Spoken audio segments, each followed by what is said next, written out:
Considérez ceci à l'égard du Seigneur Jésus. Quand il se trouvait ici-bas sur terre, il était pour ainsi dire à la merci des hommes et des choses. Il était gouverné dans une très large mesure par des conditions terrestres. Les hommes pouvaient le traiter comme ils le voulaient.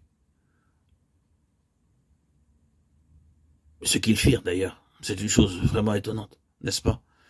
Qu'ils aient traité Dieu incarné comme ils le firent. Et finalement, ils le menèrent à la mort qui fut la sienne. Voilà comment ils l'ont traité, comment ils ont mis la main sur lui en parlant d'un point de vue terrestre et humain. Mais personne ne peut faire cela maintenant, personne ne peut le toucher maintenant, personne ne peut en quelque manière que ce soit mettre la main sur lui maintenant. Il est bien au-dessus de toute condition et possibilité de ce genre. Est-ce que le fait de savoir cela n'apporte pas à nos cœurs un repos formidable, la satisfaction et le réconfort? Il est hors de l'atteinte de toutes ces choses qui sont contre lui. Il est au-delà de la portée de toutes les forces antagonistes qui aspirent à sa destruction. Il est bien au-dessus d'elles, tout au-dessus de toute domination, de toute autorité, de toute puissance, de toute dignité. Éphésiens 1, 21. Il est absolument hors de danger. Et nous n'avons jamais besoin d'avoir de crainte pour lui, ni de trouble, ne serait-ce que celui d'un instant. Pourquoi dis-je cela? Parce que c'est d'une très grande application pratique et d'une très grande valeur, car l'Église est un corps céleste siégeant avec lui. Éphésiens 2, 6. Nous n'avons donc pas besoin d'avoir d'inquiétude à l'égard de la véritable Église, ne serait-ce que l'inquiétude d'un instant. Descendez sur la terre et voyez combien les hommes s'inquiètent au sujet de leur Église et de leur Église et de leurs choses. Ils doivent veiller sur la chose, ils doivent en prendre soin, ils doivent la protéger. Ils sont les gardiens de cette chose, et ils y veillent jalousement et d'une manière farouche. Quelle somme d'inquiétude ils ont, et quelle somme de trouble, simplement parce que c'est quelque chose de terrestre, sur lequel il faut veiller.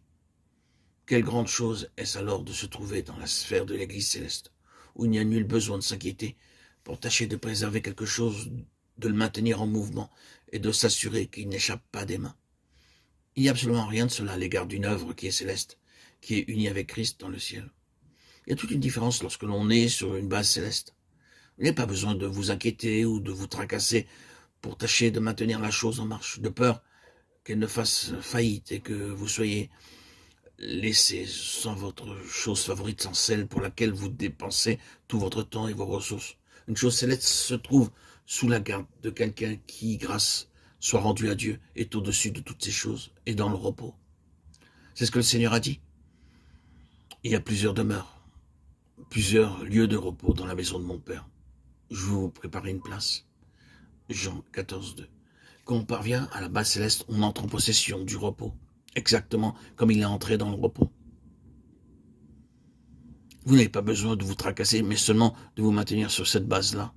Si vous arrivez d'être sur le point de vous inquiéter, si vous devez vous inquiéter, inquiétez-vous de ne pas descendre sur une base terrestre. Car c'est là la sphère de l'inquiétude.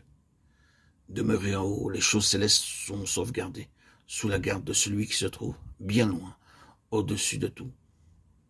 Mais cela représente plus encore. Toute bénédiction spirituelle dans les lieux célestes en Christ, et nous sommes assis là avec lui.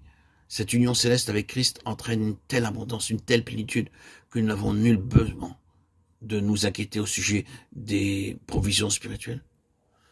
C'est tout à fait merveilleux d'envisager quelles ressources, quelles provisions seront fournies si seulement nous parvenons à la juste base, dans la bonne position. Si vous êtes spirituellement en bas sur cette terre, vous, dans des termes contradictoires, vous devrez vous soucier alors de vos provisions. Si vous êtes en bas sur le niveau naturel quant au ministère, considérez simplement combien vous devez travailler dur en vue d'obtenir quelque chose à transmettre. Mais parvenir au ciel ouvert, à une base céleste, et toute bénédiction spirituelle, l'abondance, la plénitude suivent. Ce ne sont pas des choses abstraites, ce sont des réalités.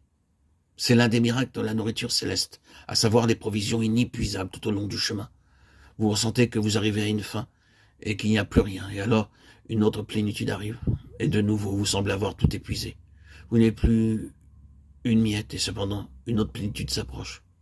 Chaque fois qu'il le désire et que c'est une nécessité, il en est ainsi.